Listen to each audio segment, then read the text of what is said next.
Choose to challenge. I actually really love this theme this year because I think it's open to a lot of interpretation, which is really interesting. And I really enjoy hearing from folks, how they're interpreting this theme of International Women's Day. So choose to challenge, to me, when I think about it, I immediately go to a very sort of introspective view. And I think about challenging myself and my beliefs around gender norms and equality and how that kind of informs the way I interact with the world.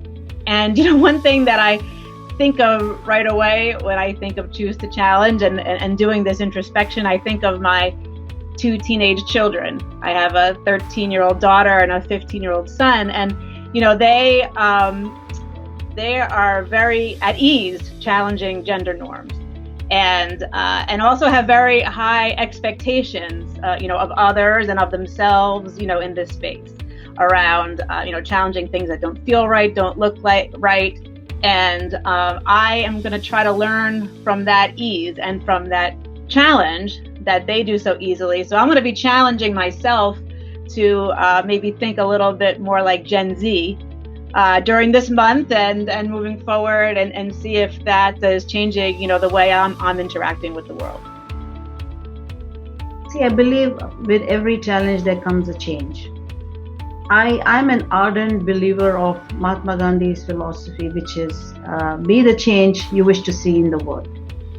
And what I firmly believe is that if all of us do our part in embracing the change, in challenging the status quo, we will certainly be able to make some progress into driving positive change into the society. There's so many ways to interpret that. For me, I choose to challenge myself in some ways. So I choose to challenge the concept of waiting my turn. Waiting my turn to take a new assignment. Waiting my turn to make something happen. Waiting my turn to speak up in meetings, waiting my turn to make a change. So really, I focus the challenge on myself and challenging myself to do something outside of my typical.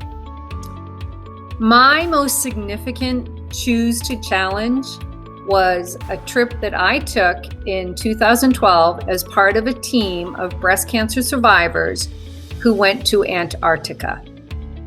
We were called the Jewels of Antarctica, and the purpose of our expedition was to raise awareness for breast cancer survivors and breast cancer in general in the Middle East. We were the first team of women to go to Antarctica.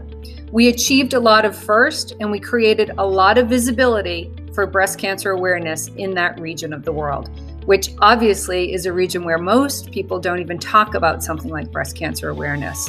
So being brave with a team of other breast cancer survivors and going to a place none of us had ever been before.